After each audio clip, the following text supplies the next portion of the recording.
जय श्री कृष्ण। तो एक बार फिर प्रस्तुत हूँ श्रीमद् भगवद गीता का 15वां अध्याय लेकर।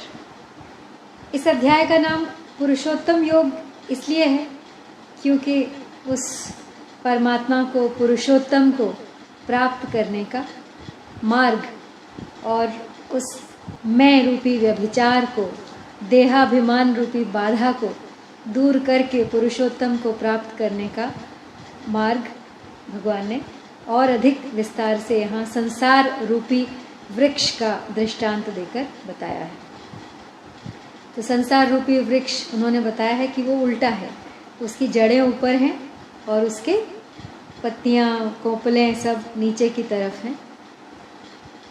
उसका कारण यही है कि मूल जो है वो परमात्मा है, जो तना है वो ब्रह्म है और जो शाखाएं, कोपलें व पत्तियां हैं वो सब ये संसार है और ये जीवात्मा है जो निरंतर बढ़ता ही जाता है, जन्म मृत्यु के चक्कर से निकल ही नहीं पाता। तो एक बार दोहरा लेते हैं पिछले श्लोकों का सार। तो श्री भगवान कहते हैं, है मूल ऊपर शाख, नीचे पत्र जिसके वेद हैं। वे वेदवित जो जानते, अश्वत्थ अव्यय भेद हैं। पल्लव विषय गुण से पली, अध ऊर्ध्व शाखा छा रही।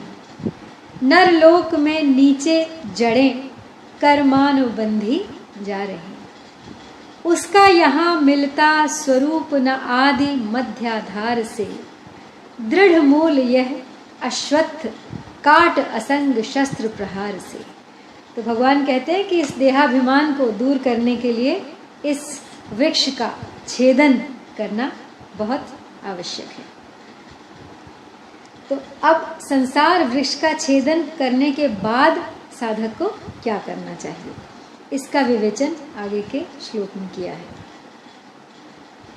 ततः पदम तत्परिमार्गितव्यम यस्मिन् गतान निर्वर्तन्ते भूयः। तमेव चाद्यं पुरुषं प्रपद्येयत्। प्रवृत्तिः प्रसृता पुराणी। यानी उसके बाद उस परम पद परमात्मा की खोज करनी चाहिए। तो पहले उस वृक्ष का छेदन करना चाहिए, अपनी कामनाओं पर कंट्रोल करके, अपनी कामनाओं को, इच्छाओं को काबू में करके और अपने अंदर से देहाभिमान मिटा के, मैं और मेरापन मिटा के पहले उसका छेदन करो और उसके बाद परमात्मा की खोज करो। जिसको प्राप्त हुए मनुष्य फिर लौटकर संसार में नहीं आते और जिससे अनादिकाल से चली आने वाली यह सृष्टि विस्तार को प्राप्त हुई है, उस आदि पुरुष परमात्मा के ही मैं शरण हूँ। तो भगवान ने पूर्व श्लोक में छित्वा पद से संसार से संबंध विच्छेद करने की बात कही थी। तो इससे यह सिद्ध होता है कि परमात्मा की खोज करने से पहले संसार से संबंध विच्छेद करना बहुत आवश्यक है। कारण कि परमात्मा तो संपूर्ण देश, काल, वस्तु, व्यक्ति, घटना, परिस्थिति आदि में ज्यों के त्यों विद्यमान है। केवल संसार से अपना संबंध मानने के कारण ही नित्य प्राप्त परमात्मा के अनुभव में बाधा आ जाती है। तो संसार से संबंध बना रहने से परमात्मा की खोज करने में ढिलाई या कमी आ जाती है और जप, कीर्तन, स्वाध्याय आदि सब कुछ करने पर भी कोई विशेष लाभ नहीं होता। इसलिए साधक को पहले संसार से संबंध विच्छेद करना चाहिए। तो शरीर, संसार से मेरा कोई संबंध नहीं है, इस तत्व का अनुभव करना ही संसार वृक्ष का छेदन करना है और मैं परमात्मा का अंश हूँ। इस वास्तविकता में हरदम स्थित रहना ही परमात्मा की खोज करना है। तो वास्तव में संसार से संबंध विच्छेद होते ही नित्य प्राप्त परमात्मा तत्व की अनुभूति हो जाती है। तो जैसे जल की बूंद समुद्र में मिल जाने के बाद पुनः समुद्र से अलग नहीं होती, ऐसे ही परमात्मा का अंश जीवात्मा जब परमात्मा को एक बार प्राप्त हो जाए तो फिर वह परमात्मा से अलग नहीं होता, अर्थात पुनः लौटकर संसार में नहीं आता। ऊंच नीच योनियों में जन्म लेने का कारण प्रकृति अथवा उसके कार्य गुणों का संग ही है। तो अतः साधक अब असंग शस्त्र के द्वारा गुणों के संग का सर्वथा छेदन कर देता है, यानी असत के संबंध का सर्वथा त्याग कर देता है, तब उसका पुनः कहीं जन्म लेने का प्रश्न ही पैदा नहीं होता, क्योंकि वो भगवान में लीन हो गया, भगवान से अभिन्न हो गया। तो संसार नित्य निवृत्त है, इसलिए उसका त्याग होता है, और परमात्मा नित्य प्राप्त है, इसलिए उसकी खोज होती है। तो निर्माण और खोज दोनों में बहुत अंतर है। निर्माण उस वस्तु का होता है जिसका पहले से अभाव होता है, और खोज उस वस्तु की होती है जो पहले से ही विद्यमान होती है। तो परमात्मा पहले से ही विद्यमान है, इसलिए उनकी खोज होती है, उनका निर्माण नहीं होता। तो जब साधक परमात्मा की सत्ता को स्वीकार करता है तब खोज होती है, और खोज करने के दो प्रकार हैं। जैसे एक तो गले की माला कंठी कहीं रखकर भूल जाएं और उसकी हम जगह जगह खोज करते हैं, और दूसरा कंठी गले में ही हो और वहम हो जाए कि कंठी खो गई है तो भी हम उसकी जगह जगह खोज करते हैं। तो परमात्मा की खोज गले में पड़ी कंठी की खोज के समान है। वास्तव में परमात्मा खोया नहीं है, संसार में अपने राग के कारण उसकी तरफ दृष्टि नहीं जाती, उधर दृष्टि न जाना ही उसका खोना है। तो तात्पर्य है कि जिस परमात्मा को हम चाहते हैं और जिसकी हम खोज करते हैं वह परमात्मा नित्य निरंतर अपने में ही मौजूद है, परंतु संसार अपने में नहीं है। जो अपने में है उसकी खोज करने से परिणाम में वह मिल जाता है, परंतु जो अपने में है ही नहीं उसकी खोज करने से परिणाम में वह मिलता नहीं, क्योंकि वास्तव में उसकी सत्ता ही नहीं है। तो संसार को हम कभी प्राप्त नहीं कर सकते, इसलिए उससे संबंध विच्छेद करना ही अच्छा है। और परमात्मा हमें सदा प्राप्त है, नित्य प्राप्त है, इसलिए उनकी शरण ग्रहण करना ही सर्वोत्तम है। तो जो महापुरुष आदि पुरुष परमात्मा के शरण होकर परम पद को प्राप्त होते हैं उनके लक्षणों का वर्णन अब आगे के श्लोक में है।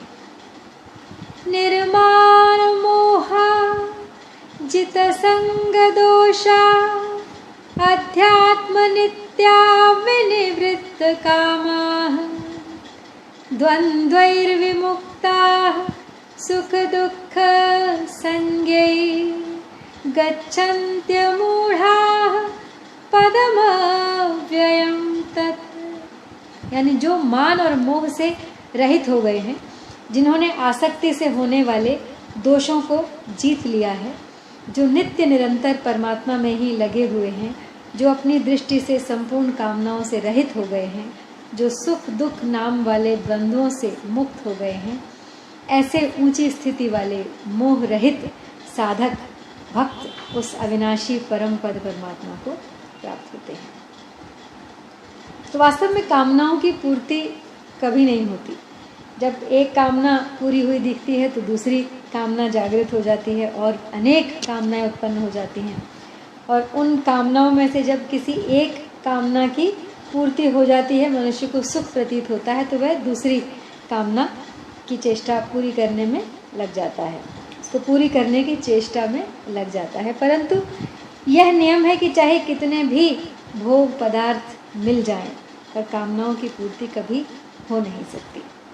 कामनाओं की पूर्ति के सुख भोग से नई नई कामनाएं ही पैदा होती हैं। तो संसार के संपूर्ण व्यक्ति पदार्थ एक साथ मिलकर एक व्यक्ति की भी कामनाओं की पूर्ति नहीं कर सकते। फिर सीमित पदार्थों की कामना करके सुख की आशा रखना महान भूल है। तो कामनाओं के रहते हुए कभी शांति नहीं मिल सकती, अतः कामनाओं की निवृत्ति ही परम शांति का उपाय है। इसलिए कामनाओं की निवृत्ति ही करनी चाहिए, न कि पूर्ति की चेष्टा। वास्तव में साधक जो भक्त है वो मान मोह ममता आदि दोषों से सर्वथा रहित हो जाते हैं। वे उस अविनाशी परम पद को अवश्य प्राप्त होते हैं जिसको प्राप्त कर लेने पर मनुष्य लौटकर संसार में नहीं आता। तो वास्तव में तो मनुष्य उस पद को अपने आप स्वतः ही प्राप्त है, पर उधर दृष्टि न रहने से उसको वैसा अनुभव नहीं होता। इसे एक उदाहरण से समझाया है यहाँ पर कि हम रेलगाड़ी से यात्रा कर रहे हैं। हमारी गाड़ी एक स्टेशन पर रुक जाती है। हमारी गाड़ी के पास दूसरी पटरी पर खड़ी हुई दूसरी गाड़ी सहसा चलने लगती है। उस समय उस चलती हुई गाड़ी पर दृष्टि रखने से भ्रम से हमें अपनी गाड़ी चलती हुई दिखाई देती है, परंतु जब हम वहाँ से अपनी दृष्टि हटाकर स्टेशन की तरफ देखते हैं तब पता चलता है कि हमारी गाड़ी तो ज्यों की त्यों अपने स्थान पर खड़ी हुई है। इसी प्रकार संसार से संबंध होने पर मनुष्य अपने को संसार की तरह क्रियाशील आने जाने वाला देखने लगता है, पर जब वह संसार से दृष्टि हटाकर अपने स्वरूप को देखता है तो उसको पता चलता है कि मैं स्वयं तो ज्यों का त्यों हूँ। जैसे मैं हूँ, मुझे अपना बचपन भी याद है, मुझे अपना जवानी भी याद है, मुझे आज का वक्त भी याद है, तो लेकिन वो मैं जिसे याद है वो तो मैं हूँ, और जो ये सब अवस्थाएं हुई हैं वो शरीर की अवस्थाएं हैं जो सांसारिक हैं। तो ज्ञान योग और कर्म योग के अंतर्गत भक्ति नहीं आती, पर भक्ति के अंतर्गत ज्ञान योग और कर्म योग दोनों आ जाते हैं। इसलिए यहाँ पे आध्यात्म नित्या पद से ज्ञान योग और विनिवृत्त कामा पद से कर्म योग को समझा जा सकता है। तो अब इस श्लोक में वर्णित जिस अविनाशी पद को भक्त लोग प्राप्त होते हैं वह अविनाशी पद कैसा है, इसका भगवान आगे विवेचन कर रहे हैं। न तद्भासयते सूर्यो न शशांको न पावकः यद्गत्वा न निर्वर्तन्ते तद्धाम परमं मम। यानी उस परम पद को न सूर्य न चंद्र और न अग्नि ही प्रकाशित कर सकती है, और जिसको प्राप्त होकर जीव लौटकर संसार में नहीं आते वही मेरा परम धाम है। तो यहाँ पर भगवान बताते हैं कि आप हर जीवात्मा भगवान का अंश है, यानी ममय वांशो जीवलोके। इसलिए भगवान का जो धाम है वही हमारा भी धाम है। इसी कारण उस धाम की प्राप्ति होने पर फिर लौटकर संसार में आना नहीं पड़ता।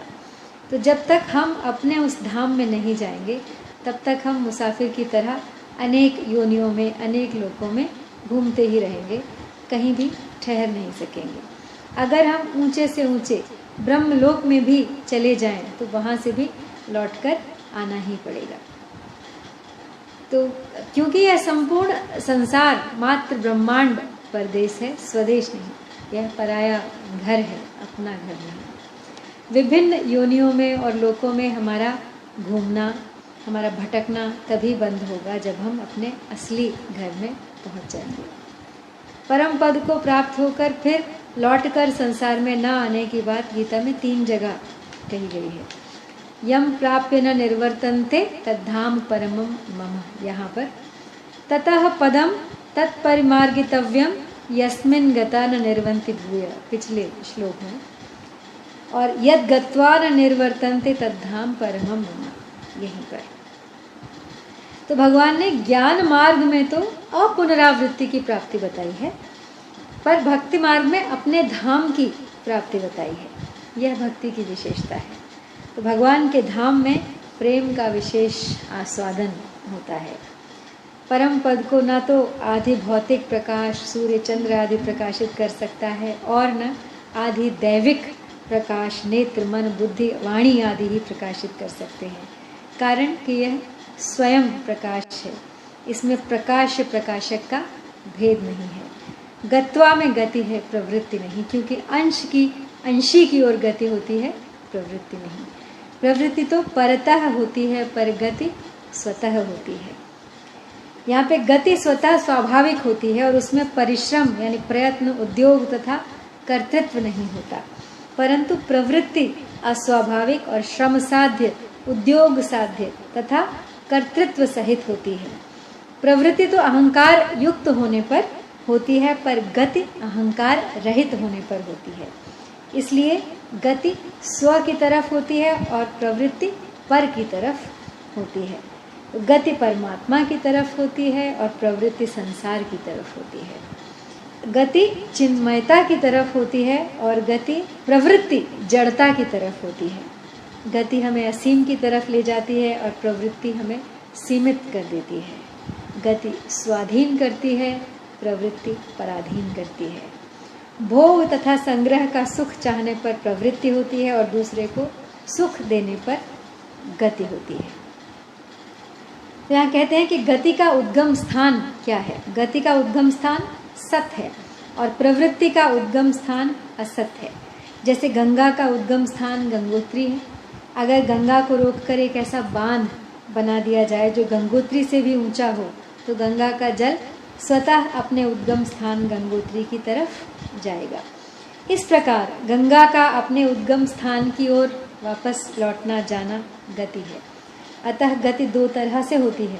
संसार भोग और संग्रह की तरफ जाना बंद करने से, अर्थात उससे विमुख होने से, अथवा अपने उद्देश्य परमात्मा की तरफ जाने से, अर्थात उनके सम्मुख हो जाने से। तो नित्य प्राप्त परमात्मा की जो अप्राप्ति मानी है, उसका मिटना ही परमात्मा की तरफ गति होना है। तो गति में परमात्मा से मानी हुई दूरी मिटती है और वास्तविक एकता प्रकट होती है। तो साधक को ऐसा अनुभव होता है कि कई वर्ष पहले जैसे भाव तथा आचरण थे वैसे अब नहीं रहे, प्रत्युत पहले से अधिक श्रेष्ठ हो गए। तो यह साधक की गति हुई है। साधनावस्था में जो गति होती है उसमें अहम का सूक्ष्म संस्कार रह सकता है, पर मुक्त होने के बाद प्रतिक्षण वर्धमान प्रेम की तरफ जो गति होती है उसमें अहम का सूक्ष्म संस्कार भी नहीं रहता, अर्थात अहम का अत्यंत अभाव हो जाता है। इसका कारण यह है कि जीव परमात्मा से जितना दूर होता है उतना ही उसमें अहंकार रहता है। स्वरूप में स्थित होने पर भी सूक्ष्म अहंकार रहता ही है, जो मुक्ति में बाधक नहीं होता, पर अन्य दार्शनिकों से मतभेद करने वाला होता है। परमात्मा से अभिन्नता होने पर अहंकार स्वतः ही मिट जाता है। तब इस श्लोक में भगवान ने अपने परम धाम का वर्णन करते हुए यह बताया है कि उसको प्राप्त होकर जीव लौटकर संसार में नहीं आते। उसके विवेचन के रूप में अपने अंश जीवात्मा को भी परम धाम की ही तरह अपने से अभिन्न बताते हुए जीव से क्या भूल हो रही है कि जिससे उसको नित्य प्राप्त परमात्मा स्वरूप परम धाम का अनुभव नहीं हो रहा है, इसका हेतु सहित वर्णन आगे के श्लोक में करते हैं। ममैवांशो जीवलोके जीवभूतः सनातनः मनः षष्ठानीन्द्रियाणि प्रकृतिस्थानि कर्षति। यानी इस संसार में जीव बना हुआ आत्मा स्वयं मेरा ही सनातन अंश है, परंतु वह प्रकृति में स्थित है, मन और पांचों इंद्रियों को आकर्षित करता है, अपना मान लेता है। तो यहाँ पर भगवान कहना चाहते हैं कि संसार का एक छोटा सा अंश है हमारा शरीर, और परमात्मा का अंश स्वयं जीवात्मा है। भूल यह होती है कि परमात्मा का अंश संसार के अंश के साथ मिलकर संसार और परमात्मा दोनों को अपने अनुकूल बनाना चाहता है। साधक का काम है इस भूल को मिटाना। इसके लिए वह शरीर को तो संसार के अनुकूल बना दे और स्वयं को लेकिन परमात्मा के अनुकूल बना दे। तात्पर्य है कि शरीर को संसार पर छोड़ दे कि जैसी संसार की मर्जी हो वैसे रखे, और अपने को परमात्मा पर छोड़ दे कि जैसी परमात्मा की मर्जी हो वैसे रखे। संसार की चीज़ संसार को दे दे और परमात्मा की चीज़ परमात्मा को दे दे, यही ईमानदारी है। इस ईमानदारी का नाम ही मुक्ति है। जिसकी चीज़ है उसी को दे दे। संसार की चीज़ भी ले ले और परमात्मा की चीज़ भी ले ले, यह बेईमानी है। तो इस बेईमानी का नाम ही बंधन है। तो यहाँ पर संसार की चीज़ संसार पर और परमात्मा की चीज़ परमात्मा पर छोड़कर अगर साधक निश्चिंत हो जाए, अपनी कोई कामना ही न रखे, न जीने की कामना रखे, न मरने की कामना रखे, तो भगवान ऐसा कर देते तो ठीक रहता, भगवान वर्षा कर देते तो अच्छा था, बाढ़ आ गई, वर्षा कम करते तो ठीक रहता। इस तरह मनुष्य परमात्मा को भी अपने अनुकूल बनाना चाहता है, तो और संसार को भी अपने अनुकूल बनाना चाहता है। इस बात को छोड़कर अपने आप को सर्वथा भगवान के अर्पित कर दे और भगवान से कह दे कि हे नाथ, आप मुझे पृथ्वी पर रखें या स्वर्ग में रखें, आप चाहे मुझे नरक में रखें, बालक रखें, जवान रखें, बूढ़ा रखें, अपमानित रखें, सम्मानित रखें, सुखी रखें, दुखी रखें, जिस किसी भी परिस्थिति में रखना चाहें वैसे रखें, पर मैं आपको भूलूं नहीं। तो मनुष्य जिस घर को अपना मानता है, जिस कुटुंब को अपना मानता है, जिन रुपयों को अपना मानता है, उनकी ही उसको चिंता होती है।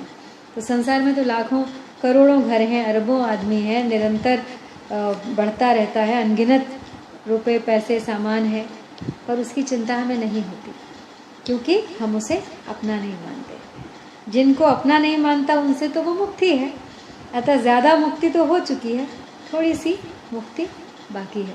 पूरे संसार से देखा जाए तो हम मुक्त हैं क्योंकि हम उसे अपना नहीं मानते। जहाँ हमने अपनापन मान लिया, पॉजिटिव जहाँ हो गए जिस किसी चीज़ को लेके, वही अंत है। तो आज यही समाप्त करती हूँ, कल इससे आगे। जय श्री कृष्ण।